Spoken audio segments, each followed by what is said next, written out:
Assalamualaikum warahmatullahi wabarakatuh. Anak-anakku kelas 5 sekolah dasar yang Bapak cintai dan Bapak sayangi, hari ini kita akan bertemu dalam materi yang baru tentang yaitu pelajaran kedua, mengenal Allah dan kitabnya.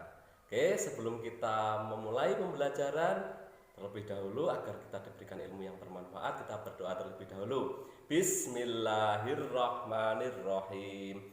Raditu billahi robba wa bil islami dina wa bi muhammadin nabiyyan wa rasula. Rabbi zidni ilma warzuqni fahma. Amin ya rabbal alamin. Oke. Setelah kita berdoa, kita akan memulai pembelajaran. Nanti disimak baik-baik. Untuk ringkasan materi pada hari ini, yaitu tentang mengenal nama Allah dan kitabnya. Yang pertama, bagaimana? Kenapa kita harus mengenal Allah? Karena Allah adalah Tuhan kita yang wajib kita sembah dan tidak boleh menyekutukannya. Terus bagaimana cara mengenal Allah?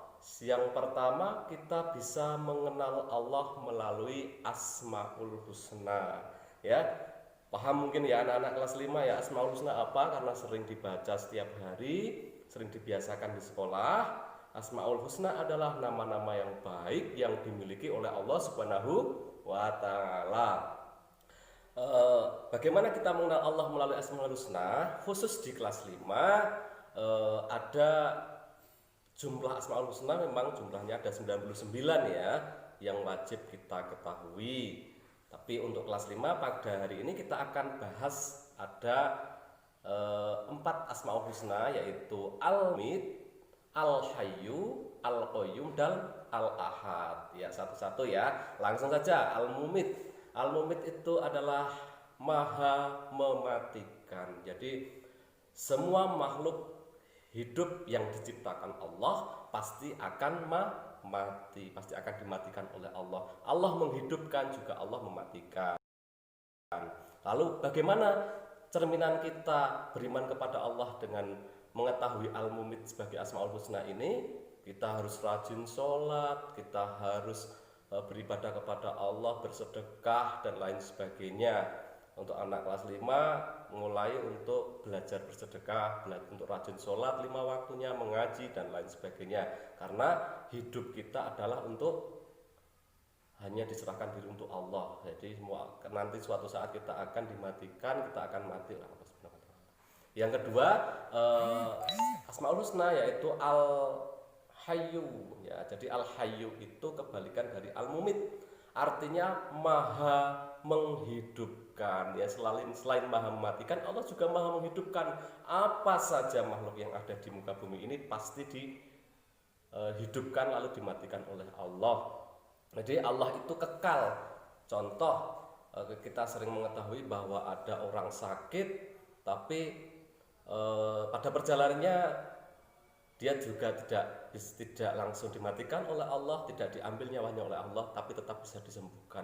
Begitu juga sebaliknya, orang yang tidak sakit dimatikan oleh Allah, diambil oleh Allah, meninggal tanpa diketahui. Itu karena kuasanya Allah Maha mematikan dan Maha menghidupkan. Selanjutnya Al-Qayyum. Al-Qayyum tahu ya, Al-Qayyum adalah Maha berdiri atau Maha mandiri. Sifat ini tentunya cerminan yang harus kita lakukan adalah kita selalu membiasakan sifat mandiri dan tidak tergantung dengan orang lain ya. Itu belajar dari sifat Al-Qayyumnya Allah, yaitu kita selalu mandiri, tidak tergantung dengan orang lain. Selanjutnya yang terakhir adalah Al-Ahad. Al-Ahad adalah Maha Esa atau Maha Tunggal, atau bisa disebut Al-Wahid, yaitu kalau dalam surat sebelumnya yang kita bahas ada Al-Ikhlas, ada Qul huwallahu ahad. Jadi Allah itu Esa, Allah itu tunggal, bukan satu tapi tunggal, tidak ada sekutunya. Yaitu sekilas untuk beriman kepada Allah.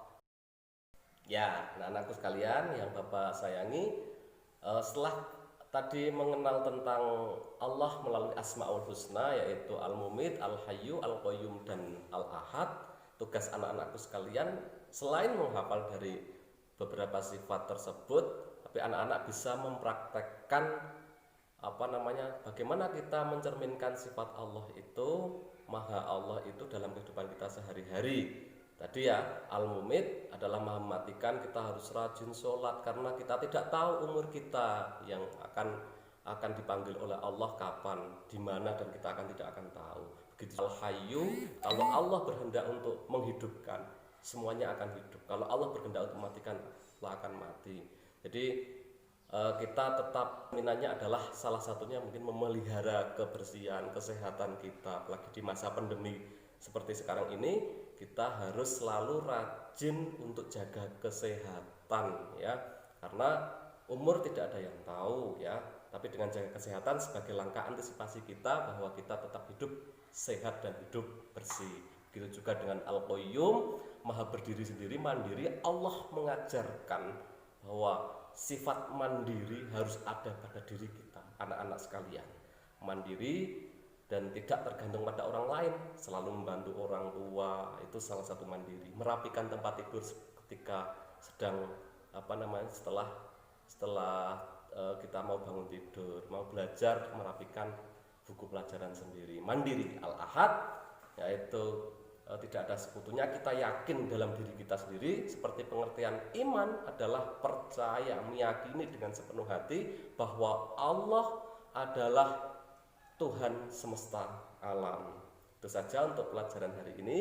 Kita akan bertemu di kesempatan selanjutnya. Kita akhiri dengan bacaan hamdalah alhamdulillahi rabbil alamin. Assalamualaikum warahmatullahi wabarakatuh.